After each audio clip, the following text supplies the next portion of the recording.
ভগবান, তোমরা আমার শতকোটি প্রণাম নিও, আর তোমার ভক্তদেরও আমার শতকোটি প্রণাম। মানুষ কেন মিথ্যে কথা বলে? মিথ্যে কথারও অনেক বড় দাম আছে। সেটা আমি আজকে তোমাদের গল্প করে শোনাবো। কারণ এটা আমার বাবার মুখেই শুনেছি যে মিথ্যে কথা বলা মহাপাপ। আবার মিথ্যে কথা বললে অনেক পুণ্যও হয়, অনেক বড় পুণ্য হয়। কখন হয়? যদি দেখো যে এই মিথ্যে কথাটা বললে কারোর উপকার হচ্ছে বা কারোর জীবন বেঁচে যাচ্ছে, তখন তুমি এই মিথ্যে কথাটা বলতে পারো। তখন তোমার পুণ্য, তখন তোমার ওই মিথ্যে কথায় পাপ হবে না, পূর্ণ হবে। তাই কথা বা কর্ম সব কিছুই বুঝে করতে হয়, তবেই সে মানুষ। মানুষ জনম হয়েছে তো ভগবানের দয়ায়। তাই সেই জীবনটা কখনো তোমরা মানে অপচয় করো না। মানে মানুষ জীবনটা মানুষের মতো করে বাঁচো, যাতে মানুষ পরের জন্মে এই জন্মেই তুমি সব কিছু দেখে যেতে পারো যে পাপ পুণ্যের কী ফল হয়। কারণ পাপ পুণ্য দুজনই সমান কর্ম। তাই সেটা বুঝে বিচার করে সেই কাজটা করো। পাপটা কোথায় করলে পুণ্য হবে আর পুণ্যটা কোথায় করলে পুণ্য হবে, সেটা বুঝেই করলে তবেই তুমি একটা সত্যিকারের মানুষ। মানুষ হতে গেলে দুটোর মর্ম বুঝতে হবে, তবেই তুমি মানুষ। তাই কোনো সময় পাপ করো না।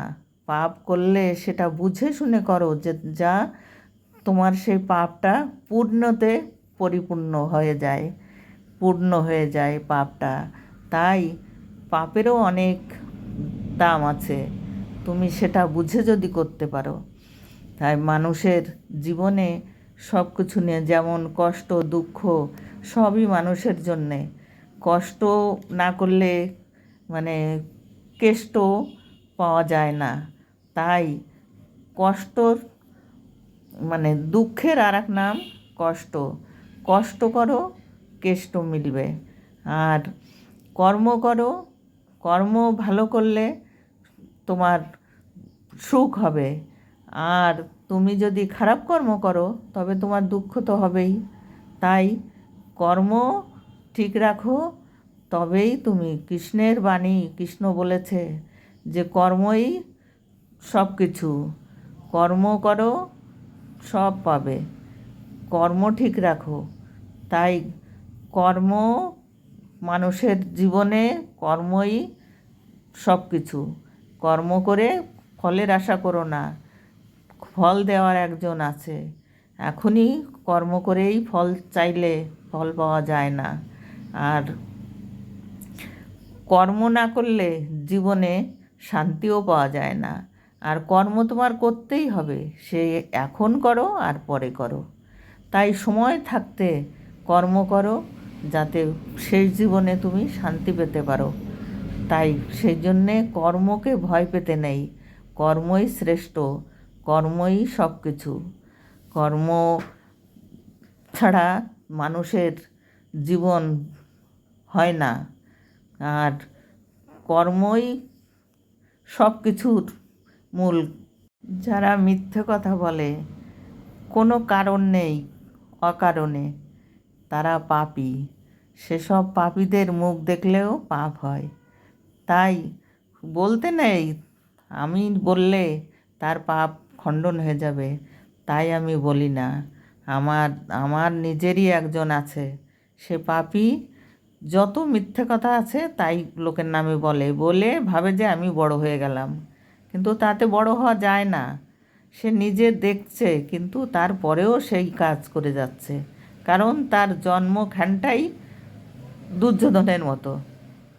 দুর্যোধন যেমন, সে জানতো, জানতো না, সে জানতো আমার মহা শক্তি আছে, কর্ণ আছে আমার সঙ্গে, মামা আছে শকুনি। সে জানতো যে আমি তো জিতেই যাব, আমরা 100 ভাই, আমরা, আমাদের সৈন্য বেশি, আমরা জিতে যাব। কিন্তু কেন? তার বুদ্ধি নেই। তাই সে হেরে গেল লাস্টে। আর অর্জুন তার ভক্তি ছিল, বুদ্ধি ছিল, সে কৃষ্ণ ভক্ত ছিল, তাই সে জিতে গেল। তার ভক্তিতে সে জিতে গেল, মুক্তি পেল। তাই ভক্তি আর শক্তি আর কর্ম, এই তিনটে জিনিস সব থেকে ভালো।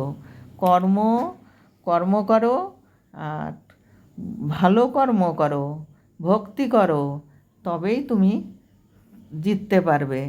না হলে জেতার কোনো রাস্তা নেই। মিথ্যে কথা বললে পাপ হয়, আর সে পাপের কোনো ক্ষমা নেই, ক্ষমা হয় না। সেই যে বললাম যে পাপ আছে, সে পাপ করলে পুণ্য হয়, কিন্তু সেটা বুঝে করতে হবে, তাই তো? যে কখন করতে হবে সেই মিথ্যে কথাটা, কিন্তু সেটা তো সবাই বোঝে না, না বুঝেই করে। কারণ পাপ করছে, মিথ্যে কথা বলছে, শাস্তি পাচ্ছে, তবুও সে বোঝে না, কারণ তার বোঝার ক্ষমতা নেই। তাই সে করেই যাচ্ছে। আমি আমার নিজের কথা বলছি। আমার বাপের বাড়ি, বাবা মা মরে গেছে, তবুও ভাইদের অনেক হেল্প করেছি, গেছি, কিন্তু এখন আর যাই না। কারণ আমার ভাইরাও ওই দুর্যোধনের মতো। তাই সেই জন্যে আমি করেছি যে আর বাপের বাড়ি ওদের মুখ দেখতে চাই না, কারণ ওদের মুখ দেখলেও পাপ হয়। এই যে কালকের ঘটনা, আমাকে আমার গ্রামে এসে একজনের বাড়ি বলে গেছে যে আমি নাকি ওদের কাছ থেকে টাকা নিয়েছি, জমির ভাগ নিয়েছি। এত বড় মিথ্যে কথা বলে কি জেতা যাবে? যায় না। কত শাস্তি পাচ্ছিস, তবুও টাকা তো পেলি কত, কিন্তু কিচ্ছু তো নেই, তবুও মিথ্যে কথা বলে জিতে থাকার চেষ্টা। ও চেষ্টা ভালো না। সত্যি কথা বল, সৎ পথে থাক, হরিনাম কর, কৃষ্ণ নাম কর, নারায়ণ রাম কত দেবতা আছে, এসব নিয়ে থাক। কিন্তু সে কি জুয়া খেলে, তাস খেলে, আর এসব মিথ্যে কথা বলে করে। তাতে যে কত একেবারে পতন পতন হতে হতে পতনের মুখে, তবুও সে তার ভালো কথা নেই। আমি বলছি যে দেখ, তখন আমি গেছিলাম, ওর ছেলে মারা গেল, তাই যে দেখ, কৃষ্ণ নাম কর, একটা কৃষ্ণ গোপাল রাখ, তোর বউয়ের সময় কেটে যাবে। না না, ঠাকুর আমার ঘরে জায়গা নেই, কোনো ঠাকুরের জায়গা নেই। আমার ছেলে মরে গেল কেন? কেন মরে গেল সেটা তুই জানিস সেটা, আর ভগবান জানে, এছাড়া আর কেউ জানে না। তুই নিজেই জানিস তোর এখনও পতনের অনেক বাকি। আমি বলছি না, আমি বলি তুই ভালো থাক, কিন্তু তুই ভালো থাকবি না, কী করবি সে তুই জানিস, আর তোর ভগবান জানে। কিন্তু সে যে কত বড় পাপী, আর এখনও 1 বছর হয়নি ছেলেটা মারা গেল, সে তাস জুয়া খেলেই যাচ্ছে। আর মানুষের কাছে বলে যে আমি ছেলের কথা শোক ভুলে থাকতে আর কি করি। যার শোক আছে সে কি করে সে ওই যাবে, জুয়ার আসরে যাবে? সে তো ঘরে পাগলের মতো পড়ে থাকবে, রাস্তায় ঘুরে বেড়াবে। আমি বলি না তুই রাস্তায় ঘুরে বেড়া, কিন্তু তুই ঠাকুরের নাম কর। যে ঠাকুর, কেন আমার এরকম হলো, কেন আমি কি পাপ করেছি সেটা বল তুই ঠাকুরের কাছে। যে কেন তাকে ভালো, যাই হোক নিয়ে গেছো, তো তুমি তাকে ভালো জায়গায় রেখো, তাকে ভালো করে দিও, আবার জন্ম দিও, কিন্তু সেসব না, কথা নেই তার।